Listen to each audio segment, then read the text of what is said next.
Hi, it's Ness here, co-founder of Business Together, where we work with women who have purpose-driven, established businesses and want to grow them, but don't want to do it alone and really need a circuit breaker to help them get there. Today, I want to ask you let you know how to make sure your next VA hire is better than your last.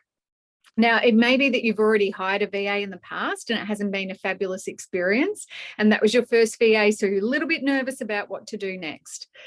I remember going back a couple of years ago, I was working with a mentor who said, to grow your business, you must have a VA. So off I went. He recommended someone in the Philippines, a company, and I went through this process and I was so green to it. I didn't really know, didn't really trust my instincts along the way and just put myself into the hands of the experts.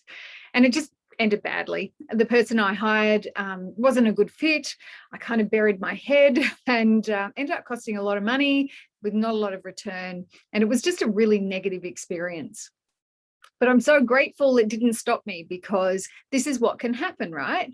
We have a hire of a VA that doesn't end well, or it's not a good experience. Or maybe you're kind of in that place where you're thinking, I'm not convinced that having someone else in my business is going to give me back time, because it's going to take me so much longer to train them up. So that's holding you back from business growth. And sometimes, in that experience I had, you might just feel like you're not cut out to be a leader, which is not true. So the consequence of thinking this way is that it allows you to make one bad choice really impact your growth strategy within your business, which isn't really where we want to be. The other thing is you get to stay stuck in your busyness, and you've got to juggle all the balls and be responsible for everything, even the things that aren't in your wheelhouse of expertise. And I guess the other thing is we end up blaming, or I guess we could take that experience and tar all VAs with the same brush and miss out on having someone amazing work with us.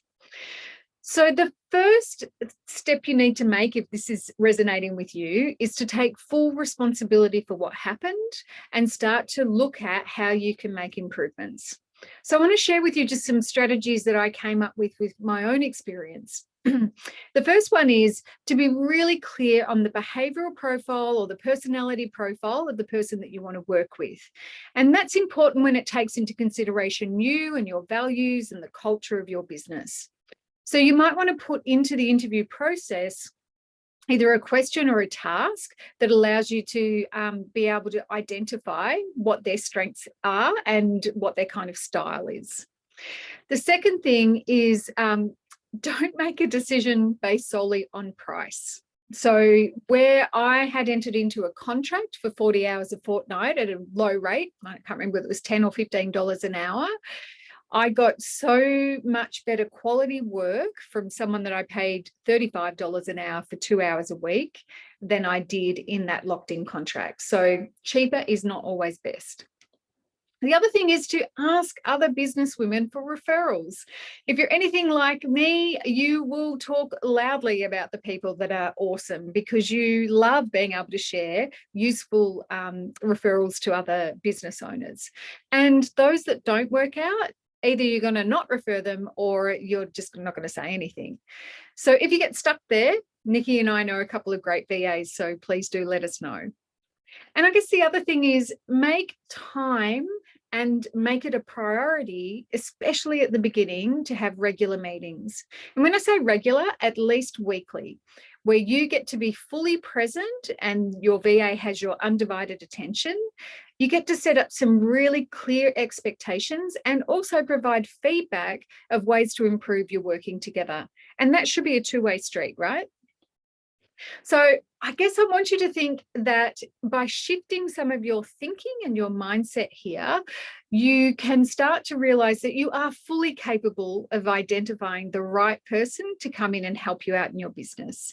And it also means that you can outsource work so that you stay in your zone of genius and they get to do what they're great at. And of course, my final reminder here is cheaper isn't always better.